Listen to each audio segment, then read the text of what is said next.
But I'm Caleb at DemX Media. We present information and educate voters about the process and about candidates that want to see a fair and equitable Georgia. And I believe that you do, Priscilla. That's why I'm running. I just want you to introduce yourself and we'll get right into it. Okay. My name is Priscilla Smith. I'm a native Georgian, lived here my whole life. I've done everything from graphic design, running a small business with my ex-husband. I'm a teacher. I was in the classroom for more than 20 years. I'm an artist and producer and performer and musician, and done a lot of community-based art projects and producing of community-based artwork. And I'm an activist. I've been at the Capitol complaining about the voter suppression laws. Anyway, so I ran in 2020. And the rep has resigned, so I've got a chance to one more time to go to work serving District 34. And I'm able to knock on doors. I've got an incredible team. I've got a great campaign manager, a great fundraising manager, a great field person. I've got social media covered. I've got all these young people who are coming out from Kennesaw State and around who are working for the campaign. I'm incredibly lucky, and I'm very grateful. Absolutely. I was going to say, you did run in 2020. How would you say that it's changed since, I guess, November even? We've really seen the Republicans showing their true colors, being true to form, they're scared to death. They see that Georgia is changing. They recognize the demographic changes that are coming, and so they're protecting themselves by shaving off a vote here, shaving off a vote there, making drop boxes less accessible. They've expanded the mandate for drop boxes to reach the whole state, but in essence, they've cut out thousands and thousands of availabilities of drop boxes because they cut out so many in the metro area. And of course everybody likes to make noise about the water bottles and food while you're waiting online because, and it's all just horrible. And it's fake, and they pretend like it's not really voter suppression, and it is absolutely voter suppression. What would you say are some of your goals for District 34 once you reach the State House? Because we're going to make it happen. I would like to see us change the voting laws back so that we're making it easier to vote. The point of voting is a celebratory one. We are a democracy. In history, this is such a big deal. The ability for people to make decisions for themselves and not to be listening to a king or to some autocrat is monumental, and we must not let go of that. So we have to do a lot about that. I'm a woman, I'm a mother. I do not want people telling me what I can and I cannot do. Right? So that's another thing that we need to make sure that we deal with. Overall, there is a mentality that is very cheap. It's very narrow among Republicans in the governor's office right now. So the governor and the head of labor at the state level have decided that they're not going to give out the federal $300 a week unemployment in Georgia starting in June. Why is that their decision? That's federal money. People who are unemployed getting $300 a week, $300 a week. Can you live on $300 a week? It's tough. Absolutely not. It's tough.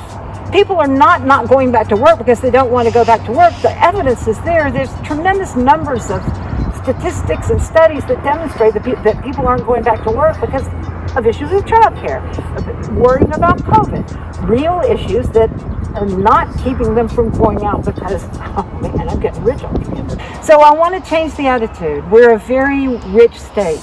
The Georgia Budget and Policy Institute has become a very important source of information for me. They understand the economy in Georgia and what it's going to take to make it so that all Georgians are thriving.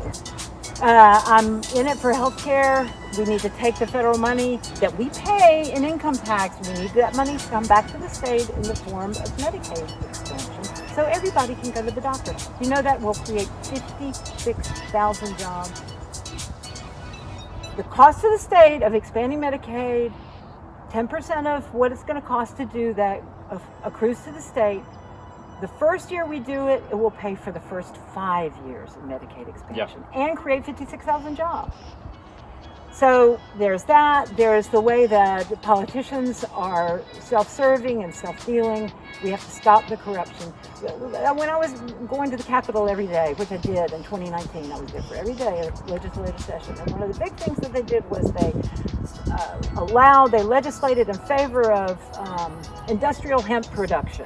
And there's all kinds of regulations around it because you can't have the THC. And if you've got too much THC in your hemp, then you're going to be in big trouble. And you have to have a processing plant of X dimension or it doesn't go. So what it did was it favored big agriculture. So hemp is a very beneficial project. It nitrifies the soil. It's cheap to grow. It's a very utilitarian. It's a great, easy to grow weed. I know it's weed. And the people that benefited from it were the last people who really needed to benefit from it, big agriculture. So I spoke out against that. Now, weed is another subject. Marijuana. We should be legalizing marijuana. Look at how much money Colorado is making. They got themselves out of debt. Colorado is no longer in debt. Hey, why don't we take some of that money and educate people? Why don't we take some of that money and get people out of jail? Prison reform is another thing that I'm very passionate about. The state of our prisons, that we have private prisons, all of that stuff, it's got to go. It has to stop. We have to be better than that, and we can be if we just if we just have the political will to do it. And I believe that we do. And I wanted to see when is the election? Okay, so what we used to call Election Day is June 15th, but I want you to start thinking about voting as covering a range, right? So you can start voting on May 24th. Early voting here is at the North Cobb Regional Library and at the main center down on Whitlock Avenue in Marietta. You can do Monday through Friday there, 9 to 5 for early voting. There are drop boxes there. You can order your absentee ballot online right now and have it delivered to your house, fill it out, take it to a drop box in either of those locations or take it to your local precinct. They've rearranged the precincts, so we're finding out exactly what they're going to be doing on this coming Monday night. I can't tell you about precincts for sure right now, but I'll be able to do that soon.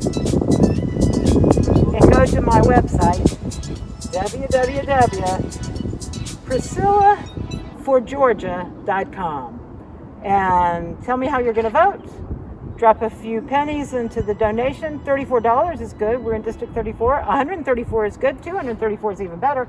Or 340. I won't say no. The way we're going to win this, the way we're going to have a Democratic seat flip in this district is by voting.